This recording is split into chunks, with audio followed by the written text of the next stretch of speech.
Point22, c'est une société de vision par ordinateur, c'est-à-dire qu'on a fait un constat, il y a des milliards de caméras dans le monde et très peu d'humains qui regardent ces caméras. Et nous, on a développé des systèmes d'IA qui utilisent du deep learning et des transformers pour traiter en temps réel, en étant privacy by design, n'importe quel flux et en sortir des données.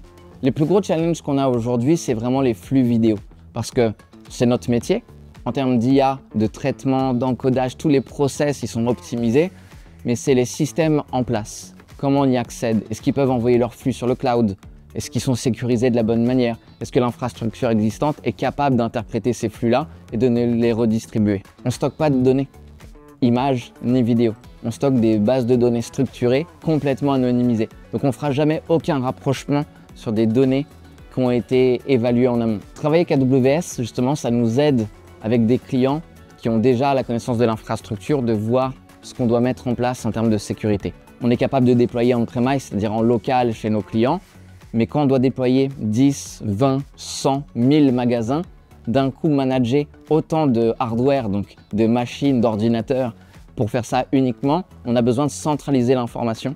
Et c'est là où en fait les hyperscalers, dont AWS, un très bon focus dans le retail et dans le monde de la logistique, qui sont nos secteurs aussi dans lesquels on travaille, on voit qu'en fait ça nous permet d'aller plus loin dans le déploiement et le support et la véracité qu'on peut apporter à nos clients finaux ensemble.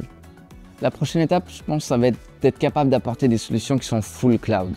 Parce que si on veut vraiment avoir un impact fort sur l'environnement, comme je disais, sur la puissance de calcul, créer du silicium, créer tout ce qu'il y a tout autour de ça, déployer des machines, le support, toute l'énergie que ça doit mettre en place, le SaaS a démontré plus d'une fois cette force, cette centralisation et en même temps décentralisation, puisque le fait aussi d'être sur ces systèmes-là, on va être capable d'avoir des capacités de cryptage de l'information et de la sécurité de l'information qui va être beaucoup plus poussées.